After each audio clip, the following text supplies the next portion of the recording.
Welcome. I'm uh, I'm welcoming you here today from Graham Island, where it's beautifully sunny and the water is sparkling. And my name is Pam Griffin-Hody, and I'm a lay leader at UUCH. My pronouns are she and her, and it is my pleasure to welcome all of you to the Universalist Unitarian community of Halifax. Our minister, the Reverend Ben Robbins, in common with most UU ministers, has the summer off to study and reflect, and of course, have his vacation. Today is the last summer service, and our in-gathering with Ben's return is next Sunday. This morning, someone new to our community, Andrew Allenbach, is going to share his thoughts with us. We are people of many paths, who are brave, curious, and compassionate thinkers and doers. We are diverse in faith, ethnicity, history, and spirituality, but are aligned in our desire to make a difference for the good. We have radical roots and a history as self-motivated spiritual people. We think for ourselves, and we recognize that life experience is the strongest influence on our beliefs. If you are new here, we welcome you. If we haven't seen you for a while, welcome back. If you are new or feeling new, you can introduce yourself to us now or later. Someone will bring you the microphone if you want to now. Is there anybody new that wanted to introduce themselves? I can't see, of course.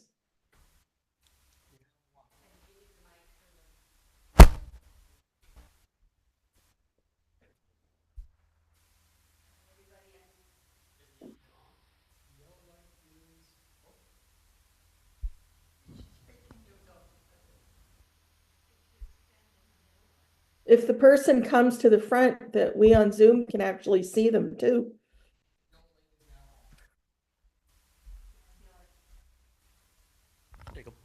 I feel like I have to say something important now. For all that, I'm Jill.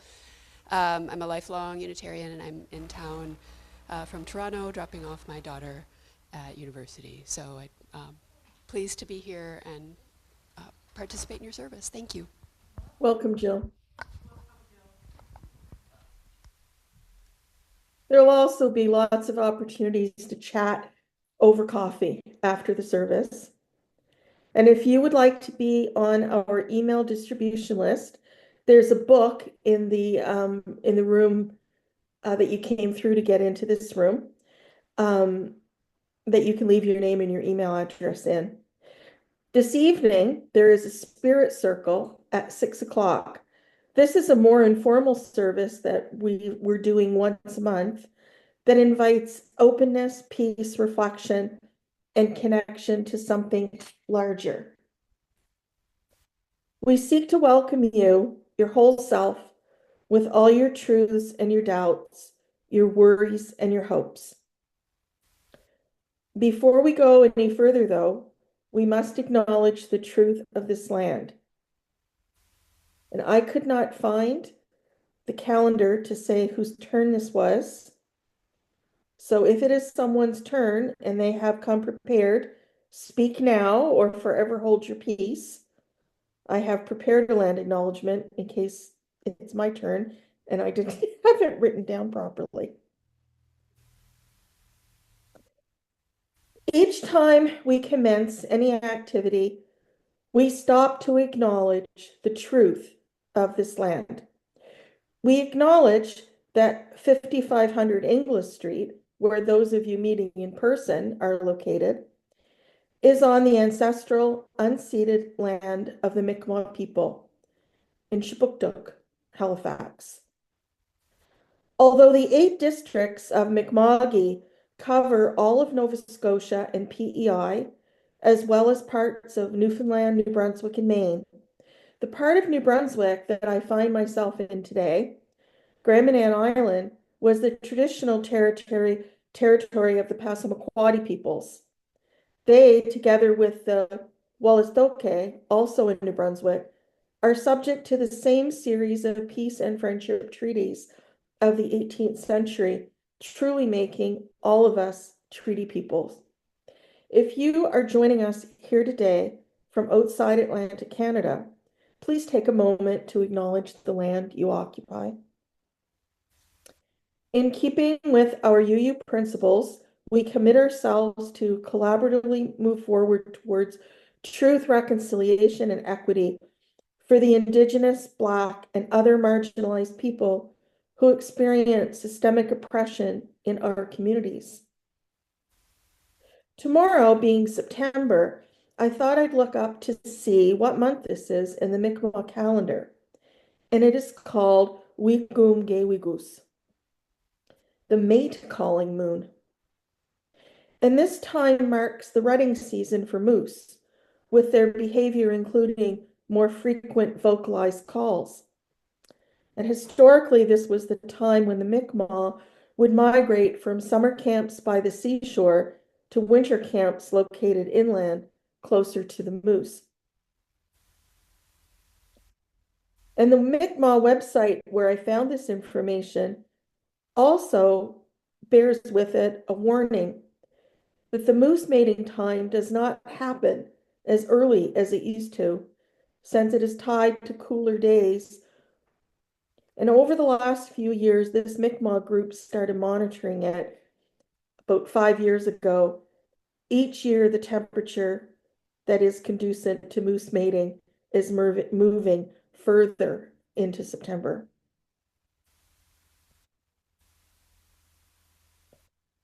We enter into this time that we call worship, where we turn with intention to the things that are worthy of our attention, and we do this by lighting a chalice. Our chalice lighting this morning is by Lee Kinvey. This chalice is for the living, the changing, the becoming. This chalice is for losing the script of your life, the chapters about who you are in other people's stories. This chalice is for the lost GPS that was supposed to show you how to get to where they expected you to go. This chalice is for skipping the directions, coloring outside the lines, painting, not by number, but by silence, by wild abandon, with a brush you made yourself from light deep inside, startling, vivid. A new voice that already knows you. Finally, a true story. And our opening hymn is 347, Gather the Spirits, and hopefully the words are on the screen.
So now, we always take the time to recognize our collective and individual joys, sorrows, and complex truths.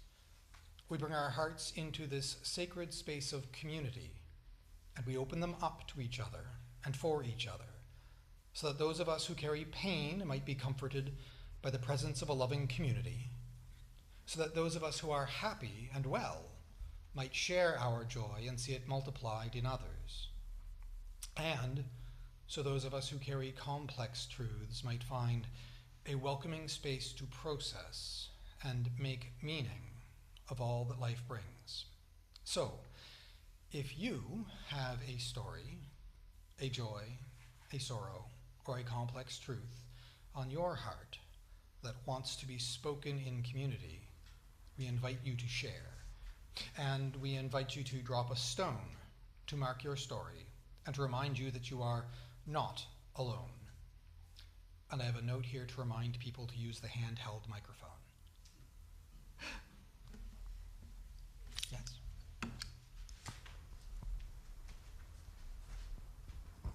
I have a joy. I'm visiting from Ottawa. I will see you multiple times because I have a 4-month-old new grandchild here, and she is doing very well, and I want to visit her often. Thanks. Anyone else here, or anyone with their hand up online? Pardon? No? No? Okay.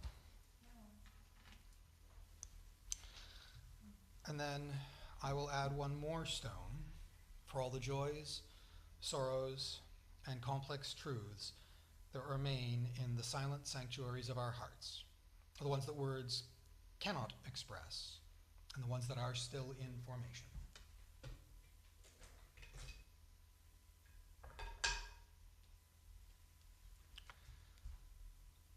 The next I have is an offertory reading. Offertory community is made possible by the offering of our individual skills, commitments, and gifts. And the truth is that we need each other and, with capitalism, money to survive. And yet, nobody's worth and dignity is in any way measured by the amount of money that they have or don't have to give. So, during the offering, we invite you to offer what you can, if you can, to support this sanctuary of progressive spirituality. And today, any undesignated money in the collection bowls will go to the operation of our wonderful community. Also, if you don't carry cash, you can donate by e-transfer to treasurer@uuch.ca. And our offertory hymn this morning is number 1031 in the turquoise book, filled with loving kindness. Please stand or sit as you are willing and or able.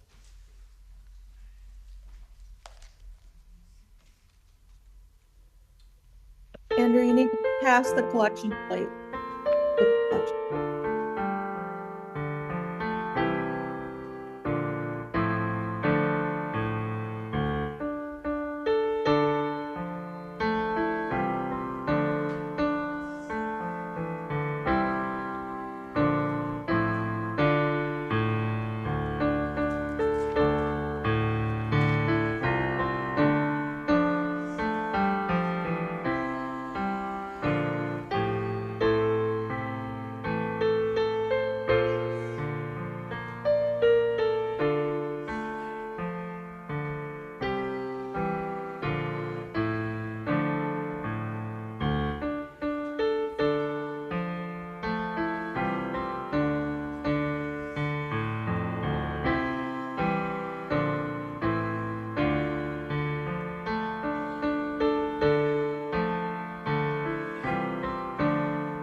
poem by Mary Oliver called When I Am Among the Trees.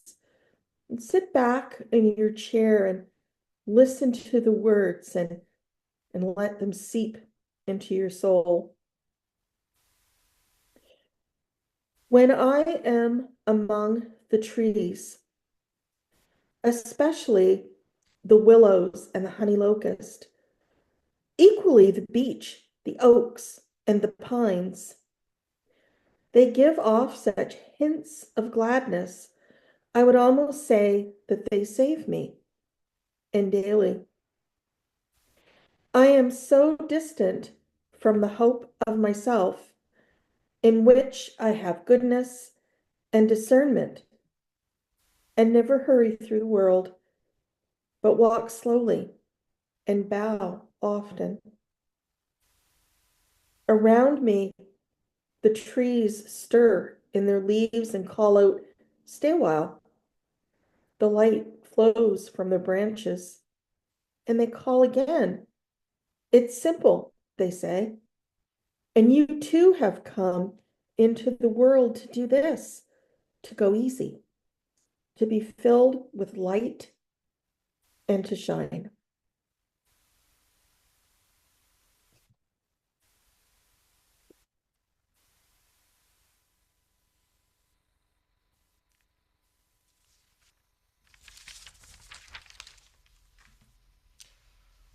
So, hello. My name is, good morning. My name is Andrew Allenbach.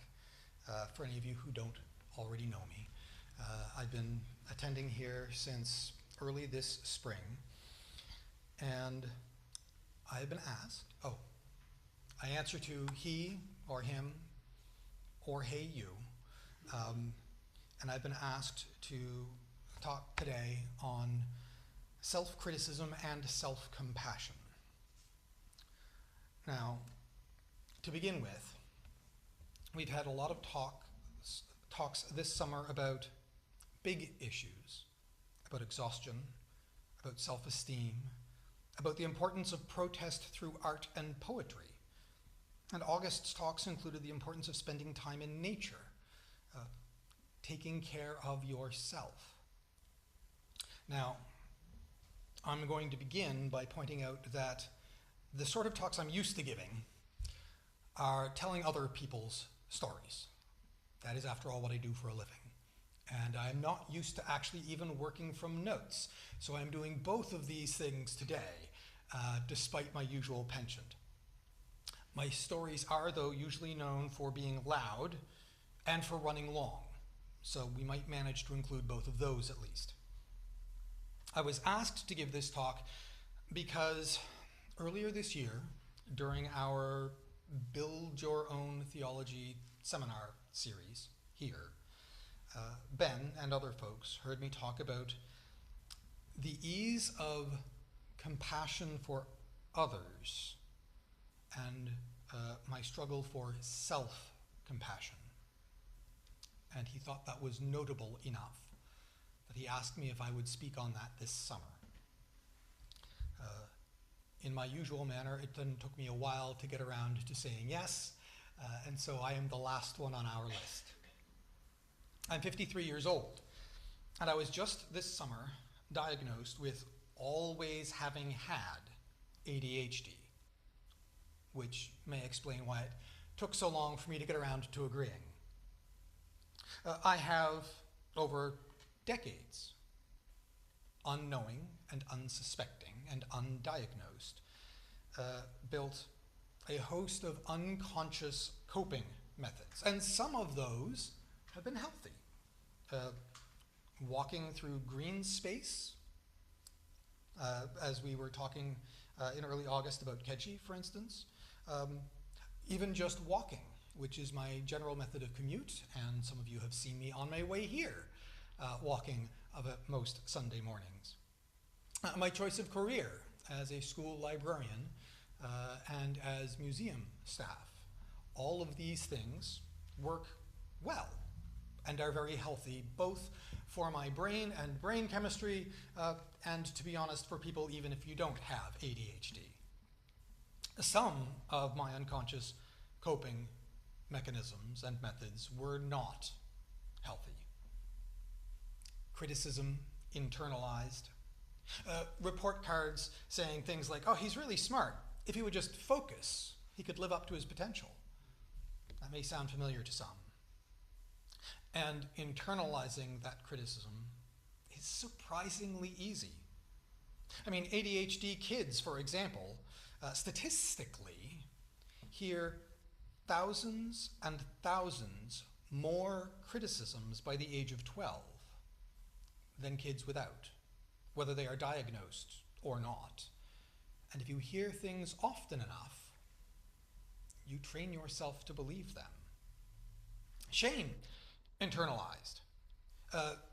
Because of that criticism, and through that criticism, I used that to teach myself executive motivation, the ability to do things not out of pride of accomplishing them, but out of fear of if you failed and didn't.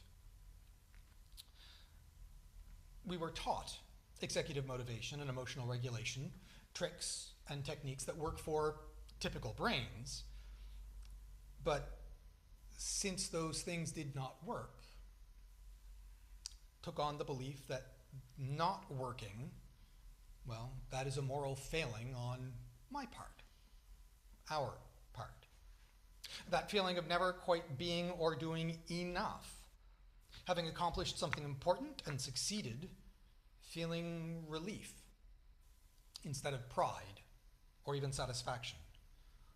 That when things are going well, you're waiting for the other shoe to drop through some mistake or failure of your own. Success, but these things are very common, it turns out, in folks with ADHD, and slightly less common, but still too common, in those of us without. In mid-August, we had the row, row, row your boat metaphor. Well, for those who are not, I'll use a loaded term, neurologically typical. There is some contention over the term neurotypical because it really only amounts to a little bit more than 3/4 of the population. So really, can we call that typical? Well, it's more than half by a fair margin. And so masking, for those who are not neurotypical, is trying to keep your boat in line with all of the boats around you, trying to blend your rowing in with the other rowers, trying to avoid being caught out, criticized, or shamed for not keeping pace.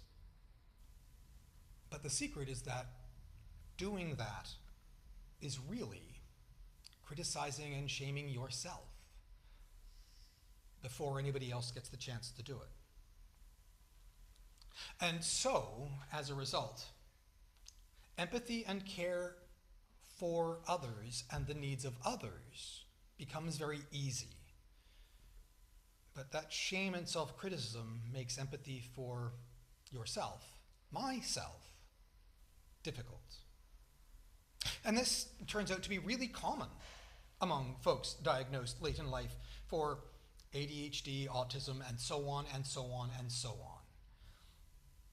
And even those of us with typical neurobiology can be overwhelmed by feeling that we aren't doing enough looking at the world around us, that we aren't making enough of a difference because some of the problems are so big.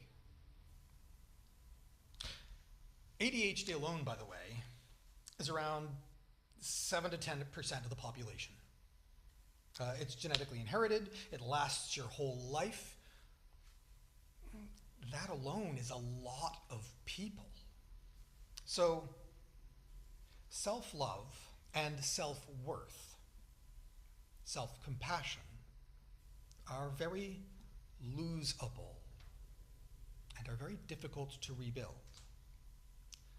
But also, self-love and self-worth and self-compassion are essential.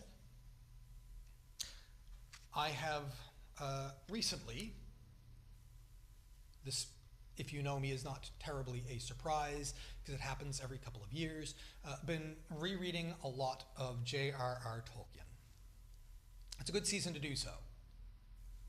Every season is a good season to do so.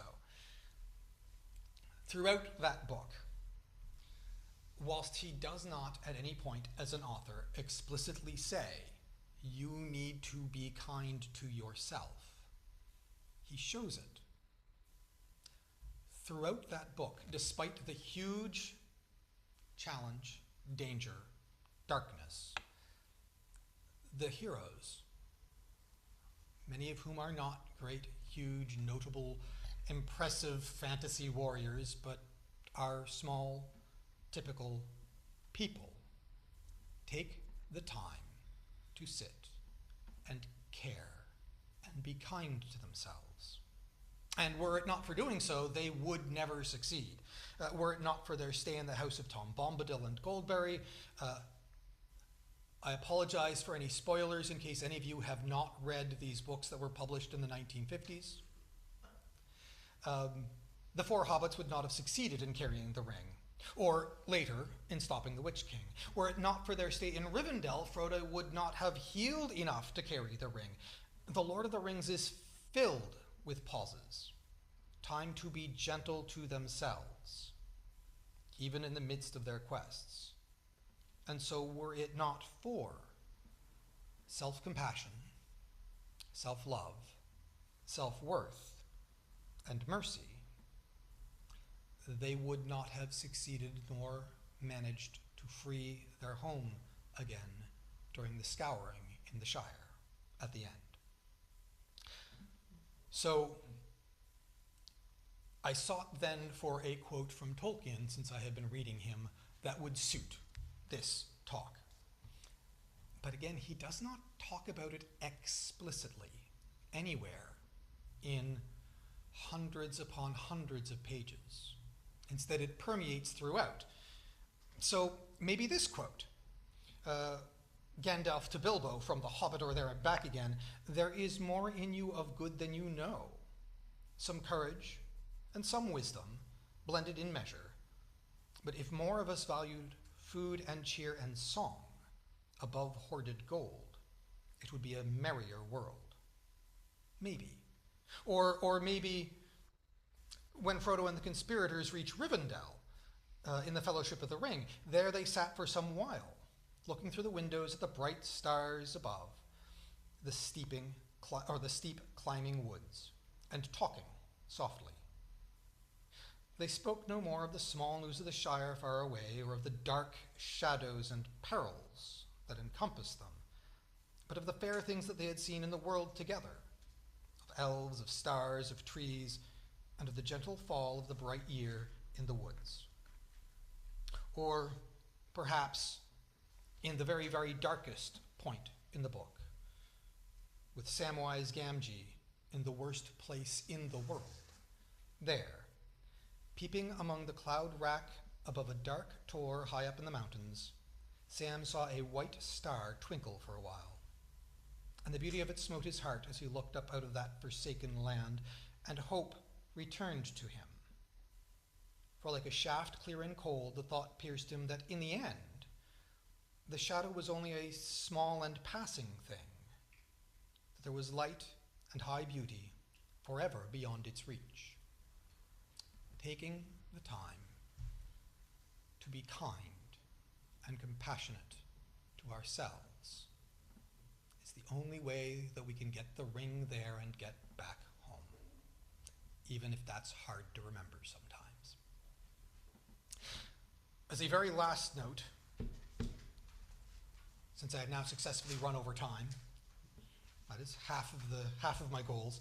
As a very last note, tomorrow, as we've heard, is Labor Day, and many local labor unions will be meeting down at Sackville Landing, 1601 Lower Water Street, right next to the Ganesh Festival, and marching their way down to the Peace and Friendship Park for a social. Because while bettering conditions for all workers is work and is essential work, rest and self-appreciation is important too. Thank you.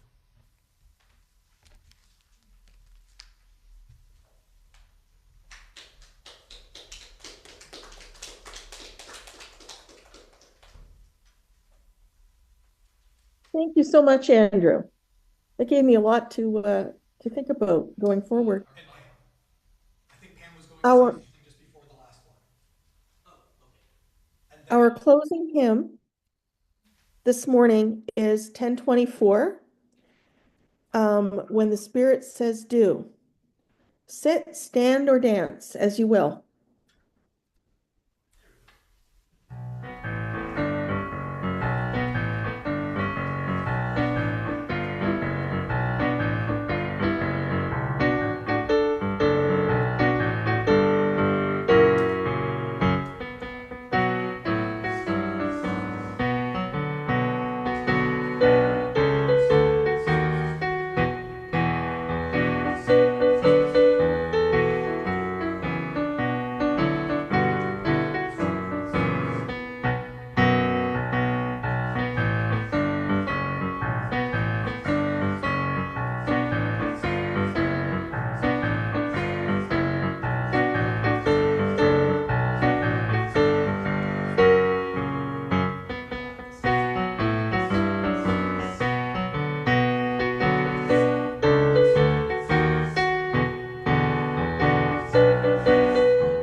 Our chalice extinguishing words this morning are from the Dalai Lama.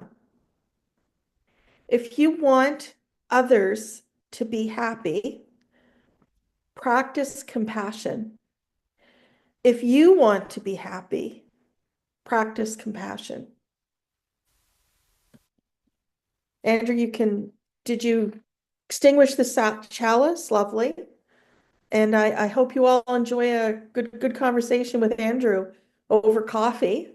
The service is over, and I will see you in person next week at In Gathering.